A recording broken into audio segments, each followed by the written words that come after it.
This podcast may contain disturbing content for some listeners. It's intended for mature audiences. Listener discretion is advised.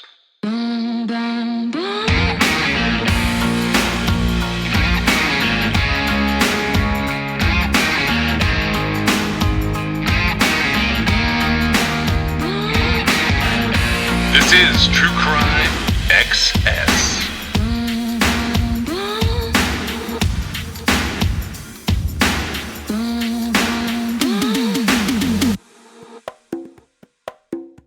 Where we left off, we were kind of in 1983 with Larry Eiler. We were specifically talking about this time where kind of looks like to the media and to different levels of law enforcement that maybe there are a couple of people behind the I-70 Strangler cases, or the ones that are sort of lumped together initially. And we were talking about the fact that, like, with the media, you can't even really tell how many victims there are, but ultimately they tab everybody down to 12 I-70 Strangler victims, and they pulled out a few people that we've already mentioned. The Indiana State Police get a bunch of people together in spring of 1983 when they realize that the gay community, specifically in Indianapolis, but also kind of sprawling out of there a little bit, is they've got a predator in their midst, maybe two. We talked about the fact that there's an FBI profile that pops up in here, but the last person that we were really specifically talking about was Daniel McNeely, and then we talked about Richard Bruce briefly, but he's not in Illinois. He's not in Indiana. He's up in Illinois. And what the Indiana State Police do when they bring all these people together is they identify multiple jurisdictions, and they get about 40 detectives looking at bodies of young males who seem to be from the same types of places and have the same types of wounds. Specifically, they're looking at these stabbings. The conclusion of these series of meetings that they have in 1983 is that regardless of what's happening in terms of an I-70 Strangler, there is a person that seems to be the same person spilling over into at least 4, possibly 5 jurisdictions. And all of these police are going to be responsible for tracking this killer down. Now, they decide they're going to put together a task force, and we've raised some questions about like what was this actual task force they were doing. But they do put together a unified task force, and they start to take these different jurisdictions' murder investigations within Indiana, and they collect them all in one big pot. And so the task force ends up with a couple of detectives from the ISP, the Indiana State Police, a couple of Indianapolis police, and then a couple from the different counties that are involved. This task force ends up getting a name, and that name is CIMAIT, CIMAIT. And it's commanded by a guy named Jerry Campbell, who's a lieutenant at the Indianapolis Police. All the information that they're bringing in is being collected and entered into a computerized database that is a part of Indianapolis's statewide police system. And on the very first day of this coordinated task force existence, they reach out to the National Crime Information Center and the FBI, and they describe what's happening down here. They say, we've got a guy taking these young men. We can't tell exactly which are which, but we've got stranglings or strangulations, and we've got stabbings. We've got a couple of odd types of body disposal that mostly involve rural areas. And they tell the Crime Information Center that they want to know whoever is out there that has reported young male murder victims with these type wounds, we would like to hear from them. So shortly after this happens, investigators in Kentucky, they contact the task force and they tell about a guy named Jay Reynolds. Jay Reynolds is a 29-year-old Lexington resident who had been stabbed to death, and he had been found in Madison County. So Lexington, Kentucky is Fayette County. Jay Reynolds is found in Madison County on March the 22nd, same year. His body had likely been transported to the site that it had been left. A couple days later, Chicago police call, and they report that they have the body of an African-American teenager named Jimmy Roberts. He was 18 years old, and he had been found up in Thorn Creek, which is just south of Chicago, on May the 9th. He had 35 stab wounds to his body. Both of these victims end up linked to the same perpetrator. And the task force calls this unknown subject the highway murderer. So that's slightly separate now of the I-70 killer. Does that make sense? Yes. On June 6th, a guy named Thomas Henderson, he calls into the task force's confidential hotline. And he tells the person answering the phone there that he thinks he knows who they are looking for. He explains that in 1978, a man that he was involved with had been charged with, quote, some sort of stabbing of a young hitchhiker. And he goes on to say that his boyfriend or lover, depending on the terminology you want to use here, has a really violent temper, and he likes to tie his partners up. And then he adds that whole story where Larry was working in this liquor store in Greencastle and then going down to this condo in Terre Haute on the weekends. So he's working one place and he knows he's here. He doesn't know that there's this whole other side where Larry was living with this couple or staying with this couple. But he informs investigators that in May of 1982, Larry Eiler, who is his lover, had drugged a 14-year-old boy, and he had gone into a park close to Greencastle, and he abandoned this kid essentially to die. But the boy didn't end up being molested, and investigators drew up a theory that Larry Eiler had given the boy sedatives, and he didn't actually plan to do anything with the kid. He was testing how the drug would work. And I read that, and I think that is one of the most disturbing things I've ever read. It indicates to me that, like, well, I'm not sure exactly, but it's almost like there's this additional sense of control that he has over himself or something. At the time this is all going on, there are a lot of suspects going around. None of them are like this. I think you're right. I think part of it is this guy's controlling. I think if you tie it in with the bondage, there is something really devious about wanting to know how this drug you've gotten your hands on works so badly that you snag this kid just to find out. Just to see what happens when you drug him. Did he hurt the kid at all except for drugging him?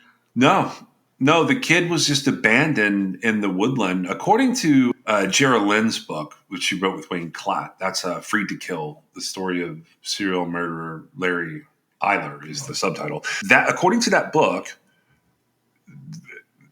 Henderson knew about this, and the boy was not killed. But was he injured? Well, that's a good question. I would say that, like, go ahead. I mean, I find that little nugget of information very like even more so disturbing because it's weird, right? That's a lot of effort to end up not going through with it. And we don't know 100% that that's really what happened, but it is an interesting element. But there's a lot of things about this guy as it sort of plays out that I find to be like, if it weren't about a serial killer, I would say intriguing. But there's just some things I go, you know? Yeah, I mean, that's what the investigators put out there. That's what Gerald Lind, who we're going to get to her in a minute, that's what she puts in her book. Now, one of the thoughts I had on this was maybe he just like gave the kid the drug and had plans for him, but the drug acted too quickly. And Or something. There's yeah, some other element that, and so it really wasn't a situation where, you know, it was like as conniving and devious and planned out. It was more of like sort of how it played out, right? Yeah. So, okay, this information coming into the task force from Thomas Henderson, it does raise some eyebrows. And the investigators discover when they are looking into the background of Larry Eiler that he had been arrested in 1978. He had tried to assault a teenage hitchhiker whom he had stabbed and left for dead. So we talked about And that that's briefly. the one who was paid off. Yeah, this is the one where I think they don't lay all this out like real openly. I believe this is Craig Long. So Craig Long is the one that essentially Larry's lawyers give Craig Long a check for $2,500. Yeah, for $2,500. This is that is so incredibly wrong. Yeah, the way they get away with that is so Robert Little is the one who writes that check, by the way. That's the guy that Larry kind of lives with in Terre Haute and sees as a father figure for a while. So yeah, he's it the one who doesn't wrote matter. It's still like totally witness coercion. Right, I agree. But so he sees this, and they discover that this had all happened. A lot of this matches. So the stabbing, the leaving him for dead, he was handcuffed, his ankles were bound. That's starting to match the MO of who the investigators on this task force are thinking of as the highway murderer. All of those victims had different types of abrasions, welt marks, and indicators that they had been bound in some way on their wrists and their ankles. The more they dig into Larry, the more they realize that he is crossing back and forth between Indiana and Illinois quite a bit. Because of that, it's not enough to really bring Larry in yet, but it's certainly enough that they want to keep an eye on him. Right, and this is all stemming from the fact that somebody called with a tip that I don't even know how to. His lover, his boyfriend, his lover, former his lover, roommate, whatever, because he had lived with him, right? I think he lived with Thomas Henderson at this point. This is not one of the older guys, but yeah, I don't know. Who's calling though? Thomas Henderson, not Robert Little. Yeah, it's not the same guy that wrote the checks for him. So he's got two types of people in his life here. Okay, yeah, no, I just confused them. But so, okay, the police the task force gets a direct tip to this guy. Yeah. That's the only reason he comes on the radar. At this time, yeah. That's how they get him. Okay. Just like with the I-70 Strangler, the FBI, while working with this centralized task force, they develop a psychological profile of who they think the unknown person behind these killings might be. Now, what they predict here is that he's going to be a white male in his late 20s or early 30s, working in a menial, labor-intensive profession, who presents a rough exterior, in part due to self-hatred regarding his attraction to other men. Now, do you think they hit that on with him? There are some things that line up in the profile here. Well, I mean, specifically because Larry was out to his family, and it wasn't necessary. I find that a little bit off from the profile. Yeah, I think like if you're looking at it from the perspective of like, are they like nailing this sort of latent homophobia they believe this guy has? I think that's wrong. But I do think that Larry, in the violent outbursts we've talked about, might still be getting there, even if he's not taking the same road they're trying to point him down. Okay. Does that make sense? Yeah. Mm-hmm. Like he just might hate himself. For me personally, it brings about this interesting thing that I don't think I've ever come across it before. I feel like a lot of time, I think I've even said it, and I can't really think of who I would have said it about, but like a lot of these killers that are men that kill other men after sexually assaulting them, a lot of them are repressed gay men, right? It's the motivation. And so I had trouble bridging the gap here, like for that to be the motive. Yeah. Like at least I don't know about like other aspects of his life, but he was out and had no qualms with the fact that he was in fact gay. Well, yeah, but you're right. We don't know deeper like what that really meant, right? yeah. This is still so the '80s here. This is still a time when that's not always accepted. Like, there's still a possibility that in order to be quote normal or whatever, the media portrayal and the acceptance by the community still affected Larry. And I get that. And I think that could possibly be the difference there. I was just thinking to myself a lot of time, well, even in this case, a lot of times the men are not out, right? And they have this sort of almost like deep-seated resentment. You're right. And so here's another thing about these profiles. So first of all, and I've said this before about different people doing different types of profiles and why there are problems with drunk white guys, only being able to catch the other drunk white guys. But the thing about the FBI at this time is the FBI was not accepting of homosexuality openly. So as far as we know, when the early behavioral analysis unit is sitting down and staring across the psychological genius minds at the tables, they could literally be looking at the one guy in the group that they believe is like this and just sort of basing it on him. And I know that sounds terrible to say, but the truth is profiles like this in our 2023, 2024, 2025 minds, it's not the same anymore.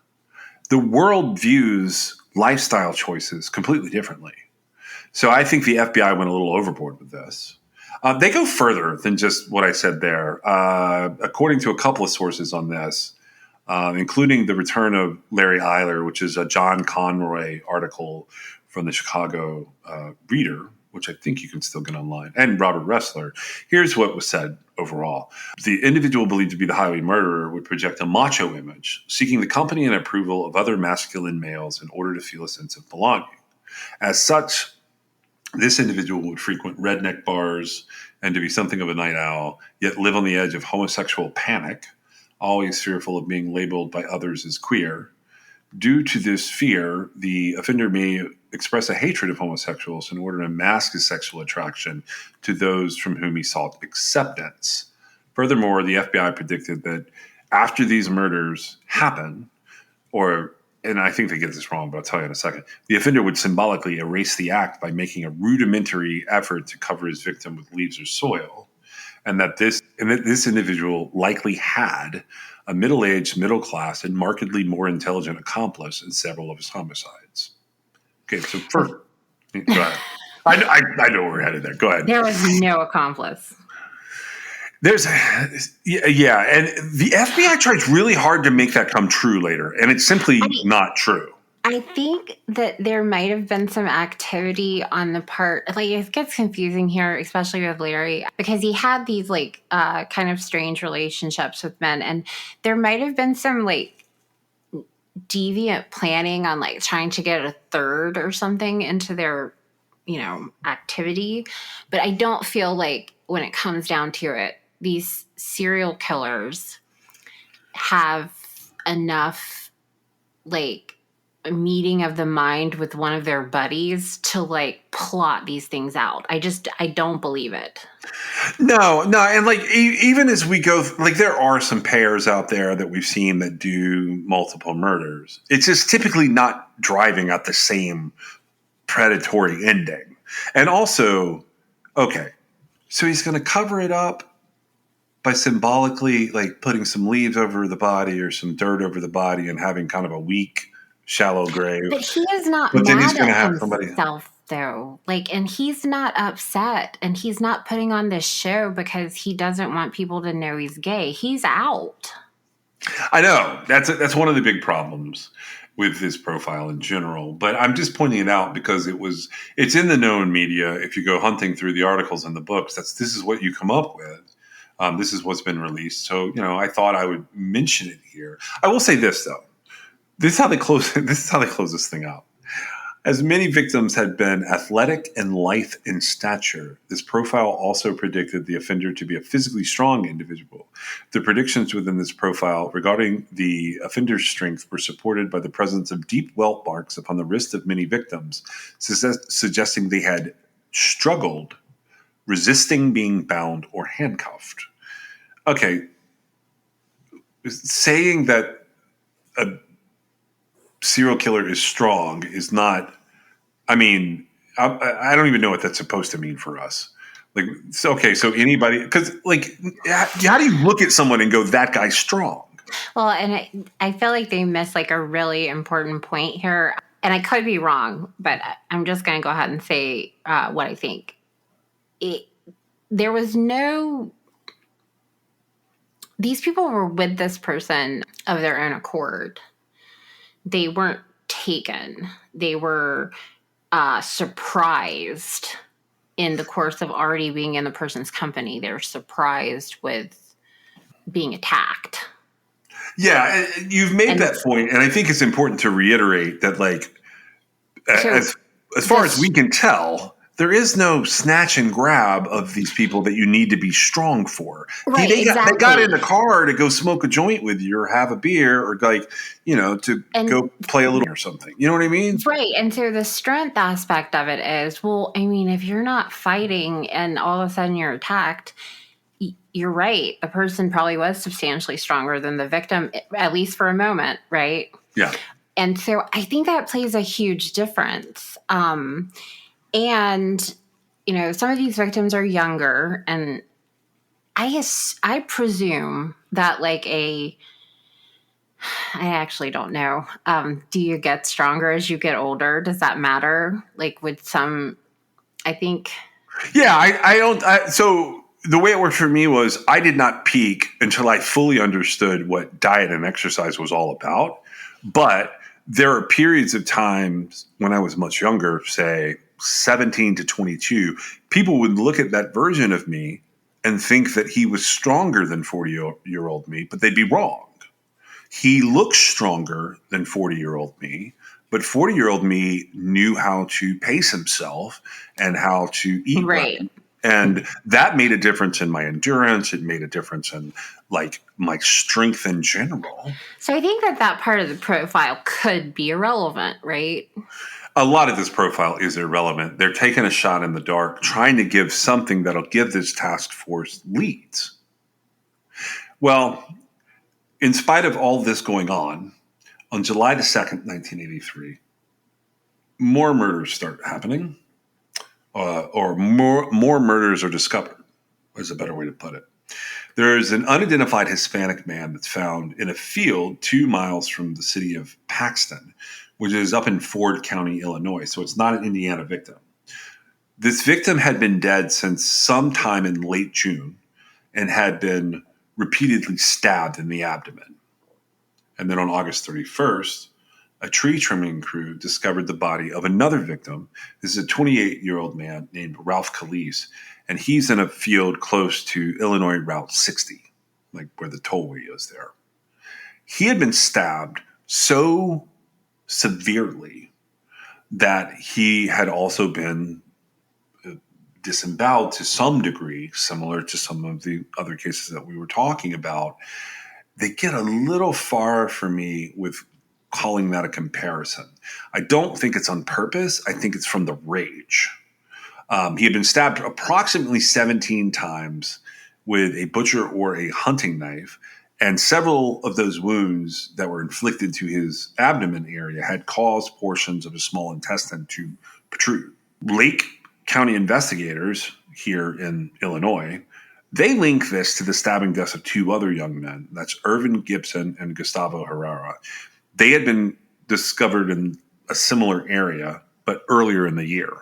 So all of a sudden, there's a task force going down in Indiana with, some links to the FBI, and we have this little stack of bodies adding up in Illinois to bump that count up.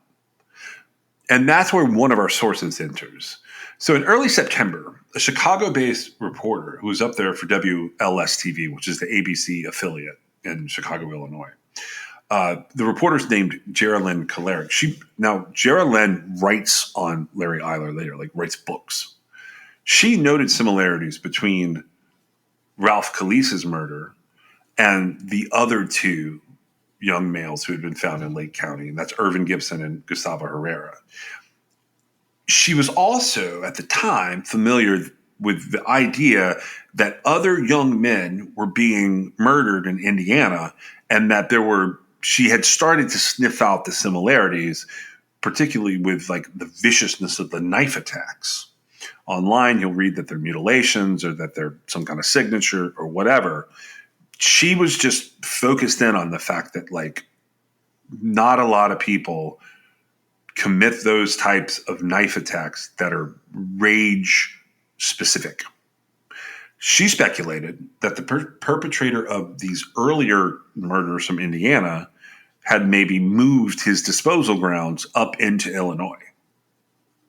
So she gets to talking to Chicago investigators, specifically some of the Cook County investigators. Now, Chicago is the center or the seat of Cook County.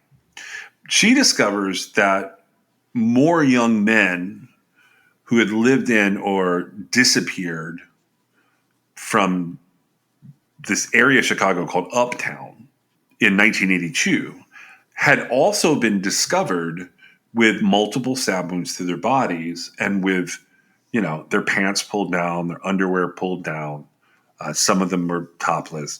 And they had been found in Kankakee County, Illinois, and Lowell, Indiana. So there's at least two of those victims that she sees, and she starts linking them to this pile. On September the 8th, investigators from all over Indiana and Illinois, they start talking to the task force representatives. They meet up in a place called Crown Point, and they basically look at these 5 deaths and they go, are these linked into it? They add them to the list of the highway murderers' victims. So at this point in time, investigators on the task force are sort of looking at this list and going, this guy's killed 17 young men. Then a month later, so still 1983, but in October now, 2 mushroom hunters out in Kenosha, Wisconsin. It's always the mushroom hunters and the ginseng hunters. They find a human torso in a plastic bag. That victim ends up being identified as an 18-year-old named Eric Hansen, who was last seen alive on September 27th in St. Francis, Wisconsin. Hansen's head, arms, and legs have been severed from his torso with a hacksaw. He gets sort of put on this pile. Because of his injury and what's been going on here, the torso is completely drained of blood. And by the way, Eric Hansen, from what I can tell, multiple sources say that his skull and his hands have never been found. If you go on Kenosha County cold cases, Eric Hansen is still at the top of their cold cases. On October 18th and 19th, the partially decomposed bodies of 4 more victims are discovered close to an abandoned farmhouse in Lake Village, Indiana. The victims there had been dead for several months. All of them were partially buried or covered up, but sections of the body had been exposed above ground. 3 of these victims were Caucasian, and they were buried on one side of an oak tree there, about 3-4 feet apart, all of their heads facing in the same direction. There was a 4th victim who was an African-American teenager. He was buried on the other side of the tree. All of these victims had been stabbed more than 24 times with a blade at least 8 inches in length. And again, their pants are all at their ankles. 2 months later, we get to December the 7th, and a hunter finds a partly buried skeleton in Hendricks County, which is off of US Route 40. This victim gets identified as a 17-year-old who had disappeared in March, named Richard Wayne. He had been traveling from California to go back home to Montpelier in Indiana. The body of a second, less decomposed victim was discovered beneath the remains of a burned mobile home just a few feet away from where Richard Wayne had been partly buried. This decedent turned out to be an African-American male. He was 5 feet 9 inches tall. He's still anonymous to this day. His remains have never been identified. All right. So that's the victims that we're kind of playing with here. That's a lot, right? It is a lot. Mm-hmm. If you go online and you sort of read through, there are multiple unidentified victims. I think there's 4. It might be 3 that have not been identified. You know that the 4th unidentified victim, number 3 and number 4, the 4th one was identified like in July. We're going to get to that. Okay. I knew one had been identified. I get confused because I'm not entirely sure. The 2 I'm thinking of, they've been specifically identified as Larry's victims. And so I'm not sure with regard to like victims that, they're not sure exactly who's responsible for their death, right? Yeah, I knew that in July of last year, in 2023, that it was Keith Bibbs, right? He had been identified? I believe so. That's one of the things that makes doing these so difficult is because things happen along the way where we record this whole series and then we have to go back and check on everything before we put it out. And that's one of the things that kind of dragged us along. So that's the victims. There's roughly 25, 26 victims here. Do you have a full count on how many victims there are? I know there's 3 or 4 unidentified. I don't have a full count. I know that I don't know exactly how that plays in. That's the only thing that was on my mind about the unidentified. So let's just get to like how they are going to deal with Larry Eiler. And it may feel like I'm jumping around here.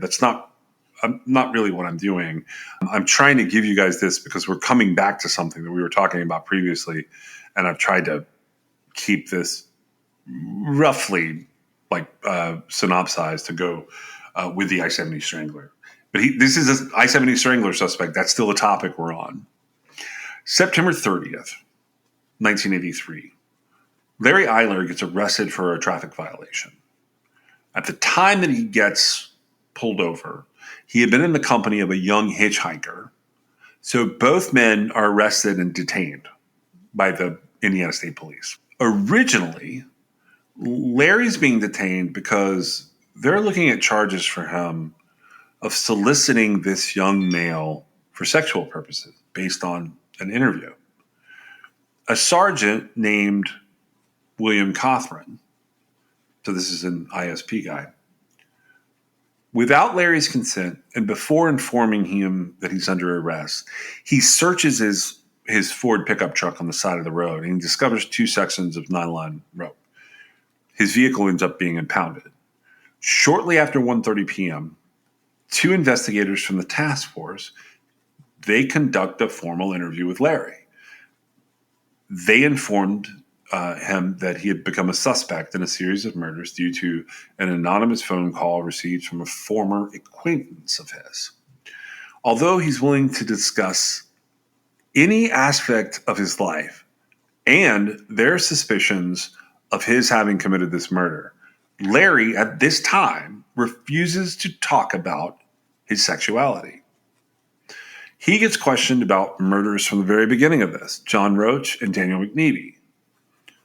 Larry claims to have read press coverage of both those murders in the Indianapolis Star, but he tells the investigators he didn't have anything to do with those murders. He consents to the investigators' request to conduct a search and a forensic search of his vehicle, and he allows investigators to take his mugshot, to copy his fingerprints, and he agrees that he will come back in for a polygraph test. How do you think that goes? Not well. So a search of Larry's vehicle recovers the rope that had been seen, handcuffs, a hammer, ball bats, a mallet, surgical tape, and a knife. They inspect Larry's clothing and his footwear, and then they inspect the tires of his vehicle. The impressions of his boots match plaster cast impressions that had been taken of footprint or boot prints that had been discovered alongside the body of Ralph Calise. Also, the pattern of his vehicle's plaster cast impressions of the tire tracks is deemed similar to the impressions from that same scene.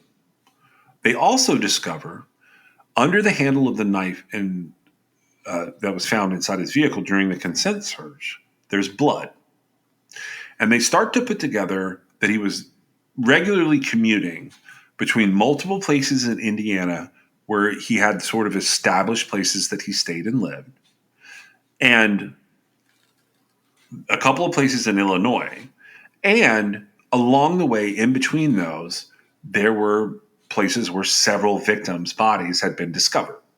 In addition, some of the aspect of Larry's lifestyle matched what the FBI had predicted from the psychological profile.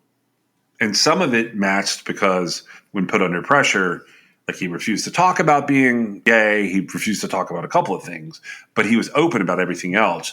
And that matched some of the midlines in that profile that Meg and I don't necessarily think were anything more than kind of fortune teller work. After the Indiana investigators with the task force and the ISP do a complete forensic examination of Larry's pickup truck, they come in and they tell Larry, hey, guess what? You're free to go. Here's your truck. Now, because they have told him he's a murder suspect, they believe that he might start disposing of the evidence. So on October the 1st, the task force went in and they get a couple of search warrants. The first search warrant they get authorizes the search of Robert Little's home. They come in at dawn on October the 2nd, and they get credit card receipts, which link Larry to these highway murderer jurisdictions at the right times on the right dates. They go through phone bills, and the phone bills reveal that Larry is regularly placing collect calls to Robert Little at weird times. And in the investigator's mind, they look at these phone bills and these collect calls, and when they start laying it over in an additional transparent layer over the different crime scenes, they believe these times might be linked to when these victims were last seen or killed. One of these calls had been placed from a payphone near the Cook County Hospital in Chicago, and that was on April the 8th. This lines up with the date of Gustavo Herrera's murder. Hospitalization records there reveal that Larry had gone into the emergency room for a deep cut to his hand. He claimed that it had been caused in a fall where he was getting out of his truck and he hit the ground, but on the ground was a broken glass beer bottle. Receipts recovered from Robert Little's house revealed that the following day, Larry had purchased handcuffs and a knife. Investigators also discovered that Robert Little and Larry Eiler had been going on vacation. They had spent several weeks in New York City, and they had returned to Indiana with a time that lined up with Ralph Calise's murder.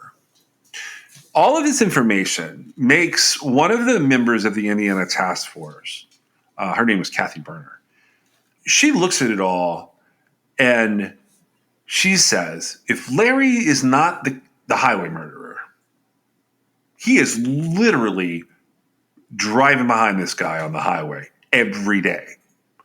So the times and the dates, Larry is basically, he has made it very easy for these guys to track down all of his life and to sort of follow along and put him in a position to look at him like he's the highway murderer. Right. And the implication is he's basically committing these murders and then making that phone call, right? Yes. Like panicked, or who knows what the conversation is, but it's this consistency in the timing and the location, right? Yeah, and I was wondering about that because doesn't that feel a little like I'm not calling little anything here, but I'm just saying. Doesn't that feel like it sort of accounts for the part of the profile where they wondered about him having an accomplice? Possibly. Not that he actually has an accomplice, but that he has like that type of relationship. I think it's possible that he was, telling him, like, I did it again or whatever. And if you want to consider someone like that an accomplice, then, that's different than what I think of when I say, like, this isn't something that it's so heinous that it's not possible for two deprived people with the same ability to be so heinous end up finding each other, right? Yeah. That would be a different type of sort of accomplice, but we don't know. But yeah, I think it could account for that part of the profile, certainly. Yeah. So Indiana authorities run into problems with the tire impressions. They aren't able to compare all of the ones that they want to compare. So the task force goes back to the state's attorney's office and they say, "Hey, we need to get Larry's truck." So Lake County sheriffs with the task force investigators, they serve this seizure order and they impound the truck. And it was impounded on the evening of October 2nd, 1983. Larry accompanies investigators up to Illinois to Lake County. I think it's Waukegan, maybe. Whatever the county seat is where their sheriff's office is. That's what I'm looking for. He goes to the sheriff's office at Lake County, and he's going to have further questioning. There's a guy in there named Dan Cullen, and on this occasion, he admits to Dan that he's the dominant partner in bondage sessions. He also admits that he had this relationship with John, who we talked about. John was married. John and Larry have this ongoing thing. And Larry says it had been something of a love-hate relationship and that he and John would fight a lot and that John would hit him. At this point, he denies that the tire tracks and the boot impressions that are found at Ralph Kalisa's murder scene belong to him. He says he's never met the guy, doesn't know anything about him. And Dan is able to get a reaction out of Larry. He says, "Larry, we know something about you. You get into a fight with John, and you then pick someone else, and you stab him because you think it's John." When Dan says this to Larry, Larry visibly responds to it. They kick him out of custody. Larry ends up getting a lawyer. He gets a lawyer out of Chicago named Kenneth Ditkowski. And Ditkowski starts digging in on this case. He talks to Lake County. He talks to someone on the task force. And he finds out that the police had insufficient evidence to formally charge Larry with murder. So Ditkowski, he files a civil suit against Lake County and the ISP, the Indiana State Police, on October the 11th. And he basically says, "Look, you guys are harassing my client. You're violating his 14th Amendment rights. You're violating his civil rights. You're involving him in this task force nonsense, and you have insufficient evidence to formally charge him with murder. You need to stop it." And this suit basically names 11 officers in both states, and they're looking for money.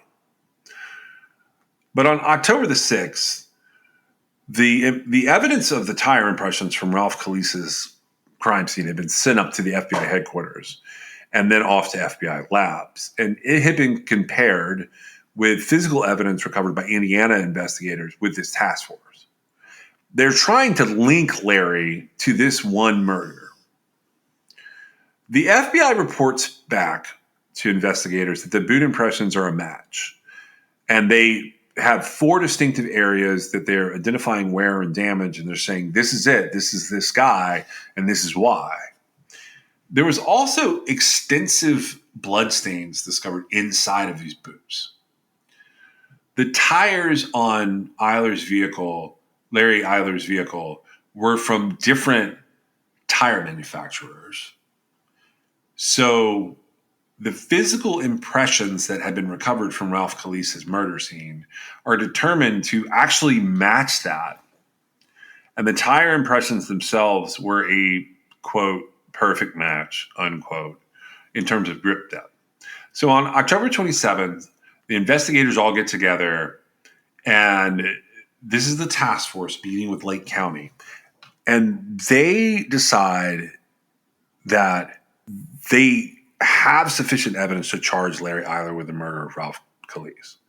They obtain a warrant permitting their retrieval or seizure of Larry's hair and blood samples so that they can compare it with other evidence from Larry's truck. The following day is the date of the hearing of this civil lawsuit. So the lawsuit gets heard on October 29th, and Ditkowski, he asked to access the affidavit that investigators had used to request a search warrant. And he goes in and he argues before the judge there that there wasn't any evidence against his client. But the judge, a guy named Paul Plunkett, he reviews this affidavit that was used for these the search warrants and to get to seize different things.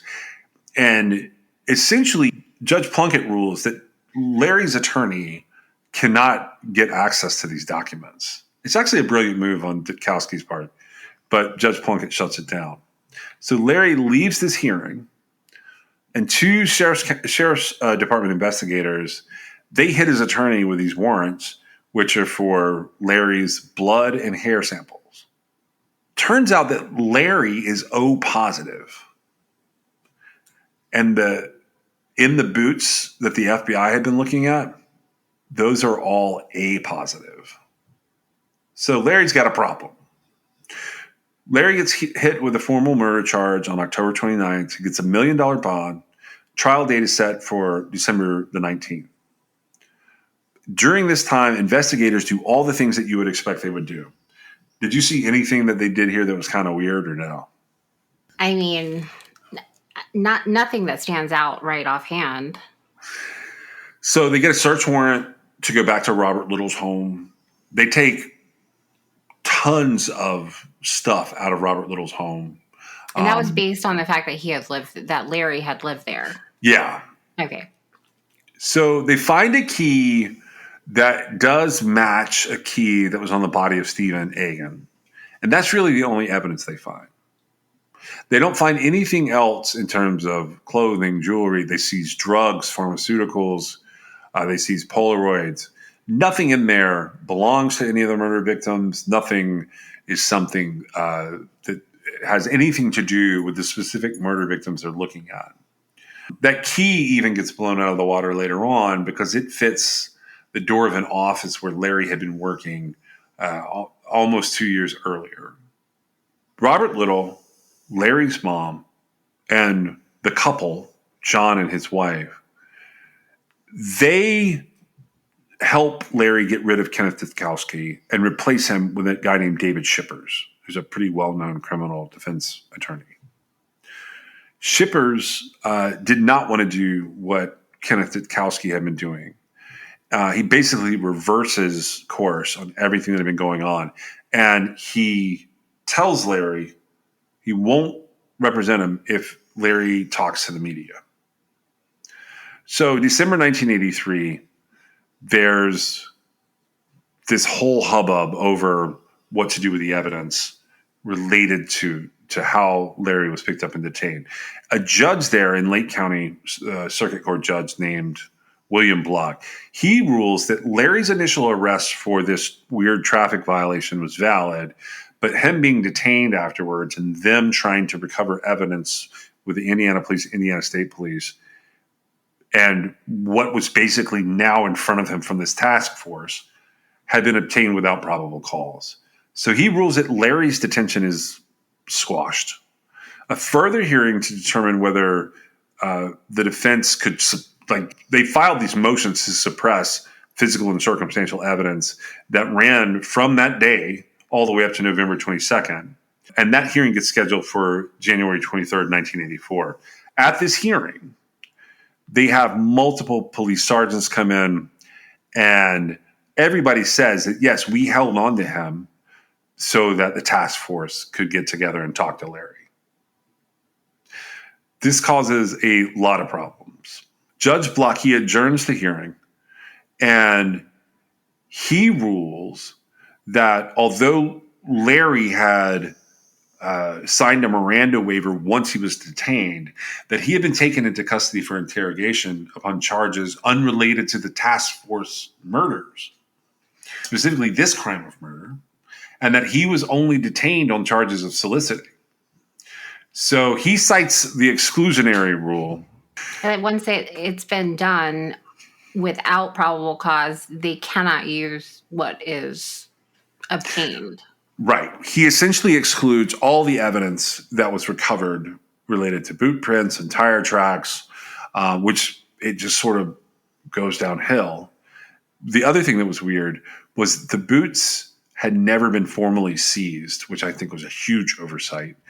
But essentially, everything that happened here was a violation of Larry's constitutional right. Right. And it was a violation because of the way law enforcement did it. And the reason that even in, the early 80s, the court said, you can't use the stuff that you got this way, it was to punish them.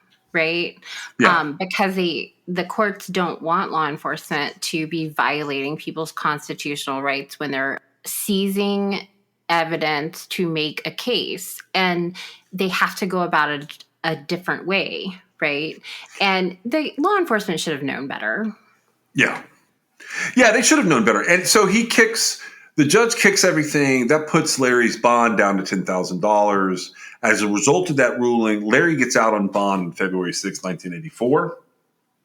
And that's because Larry's mom and Robert Little got together and they paid the percentage of the fee that they needed to pay at the time. Now, he's released, but the charges aren't kicked yet. He can't, at that time, leave the state of Illinois. The prosecutors are dragging this out, and they submit several legal challenges related to how Judge Block ruled this case. And if you want to see somebody that's just like hammering on behalf of the defense, that's what Judge Block did here. And it's totally within, like, everything he did is on the up and up. This task force really screwed up. They weren't taking this seriously enough. And everything, when I say everything got kicked, it got kicked all the way down to the initial blood samples and hair from Larry and the tire impressions. That was all that was left. So the prosecution keeps they take some of this. I think it goes all the way to the Supreme Court.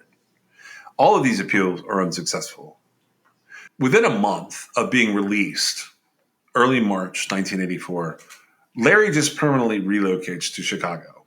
And he lives in an apartment complex in Rogers Park, it's on the city's far north side. It's on the shore of Lake Michigan. It's very close to the Navy Recruit Training Center there. So Robert Little, he pays the rent on this place, and he makes sure that Larry has furniture. And also, he buys a new set of tires for Larry's pickup truck. So Larry's lawyers at the time said, don't tell John where you live. So he doesn't tell him, but John does eventually discover that, where he lives. They're operating on this idea that if John is some kind of trigger for Larry, they want to keep them apart. They don't know that for sure, but it is said by the police, and it's clear in the interview tapes. So about 10:30 p.m. on August 19th, 1984, at this point, Larry has been out for 7 months. And he lures a 16-year-old kid from uptown named Daniel Bridges to his apartment. Daniel is the youngest of a very big household, 13 kids. He is a neglected child. He is a habitual runaway, but he's a straight kid who was gay for pay. He was being abused for money by older men, and he had been doing that since he was around 11 or 12 years old. He had actually been a close acquaintance or in the same circle as the victim, Irvin Gibson. He was known to have been wary of Larry Eiler. He had actually described Larry to an NBC reporter who was filming a documentary about 2 months before, early in the summer that year, in June. He had described Larry as a real freak who was known to the kids who were selling sex in Uptown. Inside Larry's apartment, he binds Daniel Bridges to a chair with a clothesline rope, and he beats him, he tortures him, and then he stabs him to death. Then Larry takes Daniel Bridges to his bathroom, and he cuts this teenager into pieces. And each one of them, he allows it, like basically allows the blood to drain out. And then he places each of these pieces into separate trash bags. And he places the remains inside the bags, inside a dumpster. On August 21st, 1984, we've had about 2 days lapse. A janitor named Joseph Bala discovers the bags with Daniel Bridges' body inside. Believing that the bags have been illegally dumped, Bala removes the bags from the garbage receptacle, and he just wanted to check to see what was inside of them. He removes the first bag from the dumpster, and the bag breaks, and they reveal that inside the bag is a severed human leg.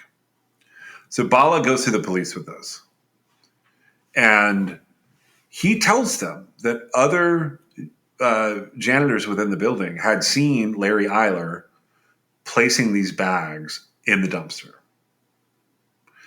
A police captain recognizes Larry Eiler's name, and he tells everyone there that we're going to detain anyone occupying that apartment. And he says he doesn't care who it is. So they go in and they arrest Larry Eiler, and John is there, Dobrovolskis. So they're both taken into custody, although John is released shortly thereafter. A forensic examination of Eiler's apartment is conducted that weekend. It reveals copious quantities of blood had recently been cleaned from his bedroom. The bedroom had been repainted, and they found extensive traces of blood splatter across the floor, the walls, and the ceiling, regardless of it having been painted. Numerous traces of blood are later determined to be Daniel Bridges' blood are discovered on the mattress, on a chair. There's a leather belt that has blood on it. There's a sofa within the bedroom, and it's even beneath the floorboards of the doorway into the bathroom. The bottom line is Larry couldn't have left more evidence if he tried. It's almost like he wanted to be caught. It kind of is. I mean, he takes this teenager, he kills him right in his apartment, and he tortures him in a way, and he disposes of him in a way that the blood is literally everywhere. They find, Daniel Bridges' clothing. They find all of the tools that Larry used. They find all the receipts for all of the tools. They finally do a luminol test, and the whole room just lights up. They find the drag marks. They're basically able to recreate the crime with the luminol test. On August 22nd, Larry gets charged with Daniel's murder. He says he doesn't know anything about it. He said that his fingerprints must have inadvertently been placed upon the bags as he had moved them aside when he had put other bags in the dumpster. That same day, the medical examiner up in Chicago does the autopsy on Daniel's body. And the autopsy determined that the death had been caused due to multiple wounds inflicted by a knife and what's known as an awl. Do you know what an awl is? Like the tool? I don't think I do. How do you spell that? AWL. It's No, I don't think I do. So it looks like it's usually got like a screwdriver handle that's really small, and then it's a sharp, like instead of like being a Phillips head or a flat head, it's like almost like a giant needle. used for different types of woodworking. There's a number of things that you can use on all for, but it's a little hand tool. Yeah. Okay. I looked it up. That's something I would use to pry something. Yeah. I don't have one of those, but I've seen it before. Yeah. So it would be a very painful weapon. Yes. Yeah, that was that's where I was getting. So there were no facial fractures evident, but the teenager had definitely been hit around his right eye. He had numerous shallow cuts to his face. He had 14 wounds, likely inflicted with either that owl or an ice pick. These wounds were found around his sternum, and these wounds had all been inflicted prior to his death. Moreover, 5 knife wounds to the abdomen had been deep and again had caused sections of Bridges' intestine to protrude through the wounds. There were other wounds in his back, including wounds that had been inflicted with such force that his heart and his left lung had been perforated. Do you think that he was getting back at him for giving that interview? Maybe if he knew about it, maybe. He was, That's he's just got really coincidental, and I don't believe in coincidental type things when we're talking about this type of case, right? These types of cases, because eventually, just because the police didn't follow what they were legally required to do, that doesn't make Larry Eiler any more innocent of the crimes, right? correct.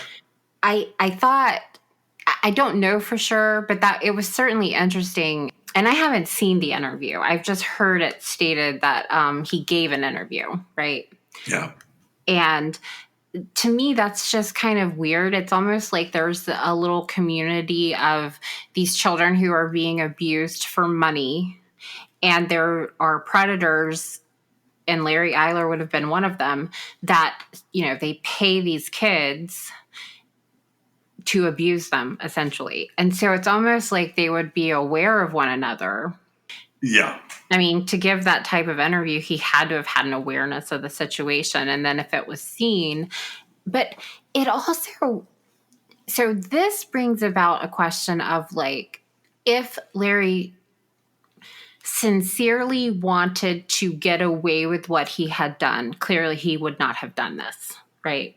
Yeah. It is almost a fluke that he's caught, because you've got a curious janitor irritated that somebody's dumping trash that I assume he has to take care of, and that I don't think he thought he was going to find what he found. He was just trying to figure out why trash was being dumped, right?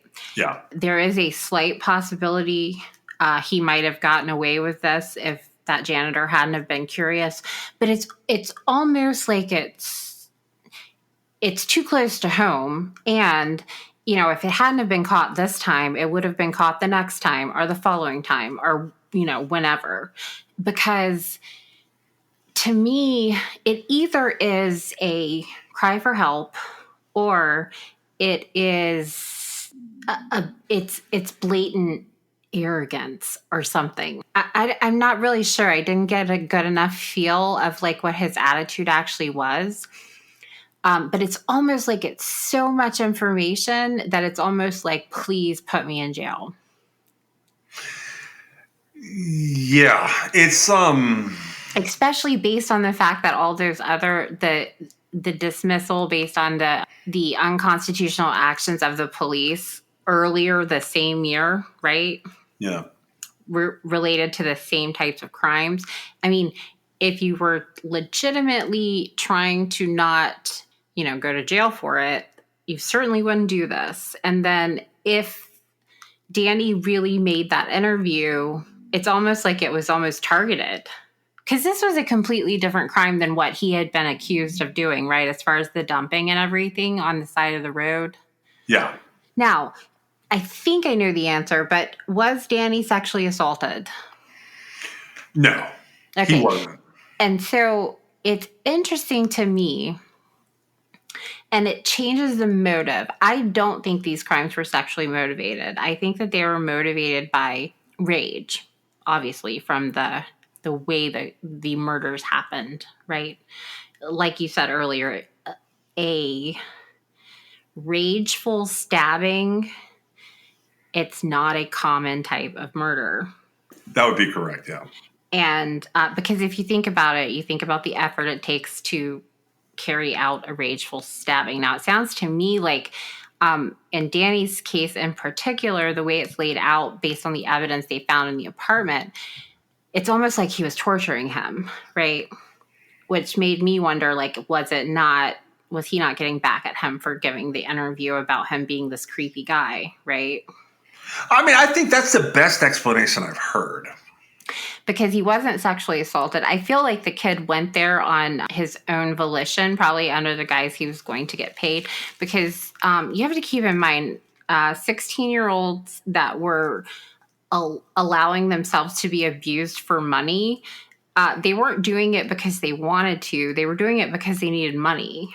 Yeah, I would say, I don't. This is not victim blaming when I say this, because that's not that is not the attitude I'm trying to come across with. But when you're in that frame of mind that you're doing that for money, there might be a series of bad decisions that potentially come along with that. I think the fact that you're doing that for money to begin with is indicative of that without victim blaming. But, why would a 16-year-old, was he 16 or 17? He's 16. Why would a 16-year-old kid, make a comment about this creepy dude in an interview with the media and then turn around and go to his apartment? Well, because a 16-year-old that's being abused and being paid to be abused makes not smart decisions like that. And it's not entirely his fault, right? And I'm not blaming the victim for it, but to put it in perspective, he was taking jobs just like anybody else doing anything else takes jobs. They take what's available to them, right? Correct. And who knows, really the mindset. It is possible he took him, I guess, right? But that's never been what's been laid out there. For all we know, he was there on his own accord, right? Well, yes, the way it's presented to all of us, and here's what I'll say about that. I didn't get the impression you did, and I don't know if he knew about the interview. I agree with you, though, because my impression had been a kid that would say something like that might also go, give me $20 or I'm going to tell them you touched me. And that might enrage somebody like Larry Eiler. Well, I'm not sure. I feel like I guess that's possible. I don't know. I'm gonna see if I can find the interview. Well, if you can find that, I would definitely be interested. If it really exists, right? But I feel like that would be kind of pushing it. It doesn't seem like he was shy about saying, I think you're a creep. So you could be totally right. It's just, I don't believe for a second that if this kid spoke out to the media and it was seen, or even if it was just rumored to have happened and Larry heard a rumor, because he was probably watching what was being said about him, right? I mean, given the situation, if it was being covered in the news, which I don't know what the coverage was like, right? Right. I would say, even if he had just heard about it, it would have infuriated him just that he had made those types of comments, right? And then, if he was like, you're going to need to pay me, but then why go with him, right? It's very touchy because he was in this position to have been put away. The police messed up. Law enforcement messed up. The judge rightly threw it out because his constitutional rights were violated. And then this kid gets killed. Yeah. And so the whole situation, it's bad. All of it's bad. But it's left me to wonder that, normal circumstances, you got away with all these murders. Why go back for this next one? Right? At that point, without additional evidence, they were never going to be able to bring those cases back because they would have to have brand new evidence that was untainted. And I don't think it existed. Now, at much, much later, DNA may have done it, right? But with what they were working with, I don't see how they were going to get any evidence that couldn't be tied back to essentially what had happened was they denied him access to a lawyer, right? Yeah. And so by doing so, they violated his constitutional rights and nothing could be used. And if they had anything at all, they would have pulled it out and used it to have him rearrested, right? And so that mindset of like, I got away with all that. So now I'm going to do this new thing. And it was different, right? The crime against Danny was different than what he had for done. A number of reasons. Yeah. Like for a number of reasons, like it's on his premises. Like there's so much about this that it's just sort of right there in your face type stuff. Right. Well, we're going to come back next week and we'll talk about the insanity that wraps up Larry's life. And we will move back to the I-70 Strangler to sort of wrap up one of the other possibilities. And that's going to lead us into a whole different rabbit hole. Thank you so much for joining us today. We'll see you next time.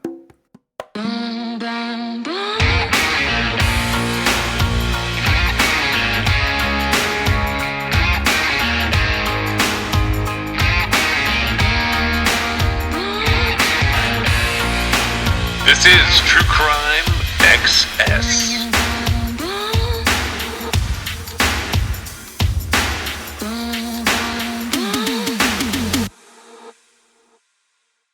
All right, so I'm going to tell you guys a few things about some of the folks who are helping sponsor our show. Now, Labrati Creations sponsors our show, and you can always use the Crime XS code there. You can also just message them at Labrati Creations, and they will generally do something for the people who come from True Crime XS. They were our very first sponsor. They've done a lot for the show, and that code is CrimeXS at LabratiCreations.com. The first new advertisers that we have, and I've selected all of these guys. I've selected all of these advertisers. So the very first one is Cure. Now, I'm going to tell you guys about this, about Cure as being one of our sponsors. If you're an athlete, you know that proper hydration is key to peak performance, but plain water can be boring and sports drinks can be filled with artificial ingredients and added sugars. That's why we love Cure. It's a clean and effective way to stay hydrated and perform at your best. I use it late in the day when I switch out of caffeine mode. Specifically, when I hit the pool or I go play tennis with my wife, I use Cure to help me stay hydrated. It helps me recover after a long day. Now, you guys may not know this, but I build things. Right now, I've been building several structures on our property out here. Among those is a new podcast studio space for myself. I do a lot of that work at night and into the wee hours, and I always have some Cure with me to go into my aluminum water bottle. Hydration is not just about filling up my aluminum bottle with water. Cure Hydration is an oral rehydration solution that contains the perfect balance of electrolytes and glucose to help your body absorb water and rehydrate quickly.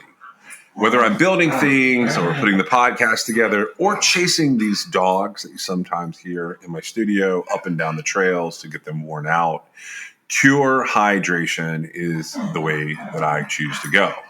Cure Hydration is an oral rehydration solution, or an ORS, that contains the perfect balance of electrolytes and glucose to help your body absorb water and to rehydrate quickly. The formula is made with all natural ingredients like coconut water powder and pink Himalayan salt. It's free from artificial flavors, from sweeteners, and preservatives.